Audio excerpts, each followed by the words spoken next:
making room for new to come true, which has definitely been the vibe for me over the past year.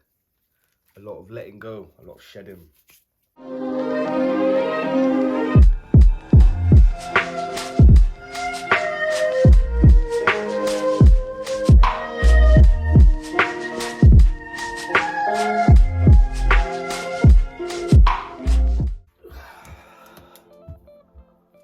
Welcome back to Life with Laymont.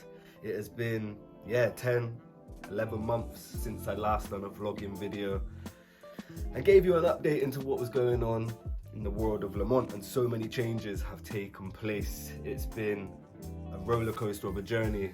So in this video I'm just going to be giving you an update into a few things that have changed in my life over the past, let's just say over the past year.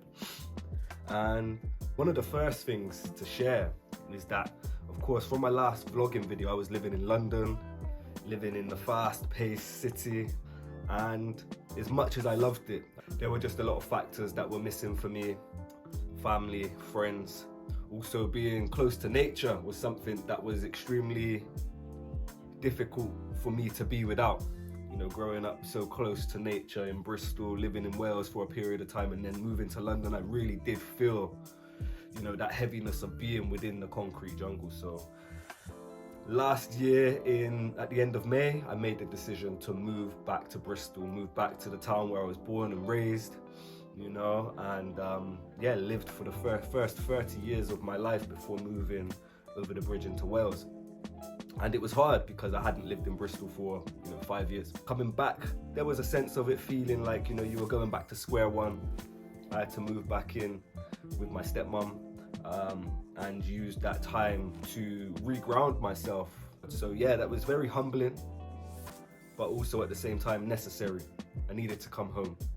Sometimes you need to return home in order to integrate everything that it is that you've learned over the period of time that you've been away, and also the idea of being around your friends and your family, the people that really do have your best interests at heart. It's so important when you're just seeking, you're seeking within, that deeper meaning of what it is that you're striving to achieve in this life, and what it is that you need to work through and heal through. So coming back to Bristol was a massive step for me, and what that did is it opened the door for me to become aware of certain areas of self that I still needed to heal through.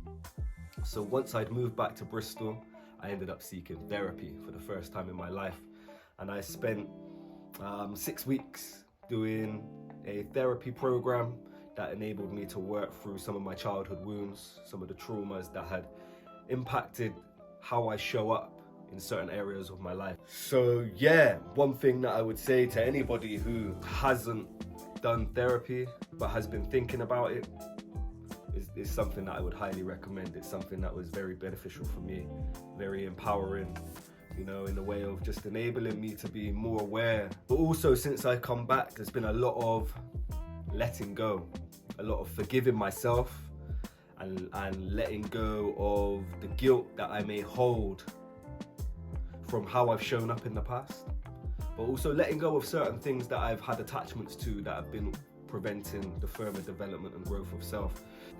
I've reconnected back with training whilst back in Bristol, which has been a massive positive for me. I've managed to take control of my relationship with ganja. Smoking ganja has been a relationship that has not necessarily been the most healthiest of relationships for me over the years. It's been very detrimental for me in navigating through the healing, bringing awareness to what it is that I'm trying to work to, and also showing up and being consistent and disciplined. So I had to make a choice that the relationship that I had with the herb was no longer beneficial to me. I had to eradicate that from my day-to-day life, and that enabled me to then start prioritizing the gym and getting back into training and actually making progress in training, which I've really, really enjoyed. It's something I've fallen back in love with over the past few months, so I'm thankful for that. Also, another thing that I'm extremely thankful for is the opportunity to have been getting back out in nature, reconnecting with nature, going on some adventures Yeah, just exploring all of the beauty that outside has to offer. And, you know, it really helps me be in a place of tranquility. It really helps me be in a place of reflection, and it really helps me to be as grounded as possible. And the biggest thing for me over the past year has been to start prioritizing myself in a way of doing things for myself that I say that I'm going to do, sticking to them, not letting myself down. There was a goal, a dream of mine that I had from a teenager, from the age of 19. And I have let that slide for the past 15, coming on 16 years now. In certain respects, I forgot about it whilst navigating down other avenues. But a few years ago, I realigned with that dream. I reignited the passion of making that dream a reality. And over the past few years, it's been gradual steps of trying to make, you know, the dream come true. So next week, I have a big announcement of an adventure that I'm going to be going on, that I'm going to be sharing with you all. And it's going to be a life-changing experience for me. I'm extremely excited, extremely proud of myself, a little bit nervous. But yeah, we gonna make it happen, yo. We gonna make it happen. So I'm looking forward to sharing that with you. So yeah, in less than a week, I will be heading on my greatest adventure yet.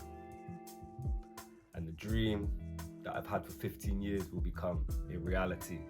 And plus, there's so many other things for me to share with you that have changed. This now is going to be the start of me sharing more, me getting back into the routine of sharing vlogs, posting vlogs on a weekly basis.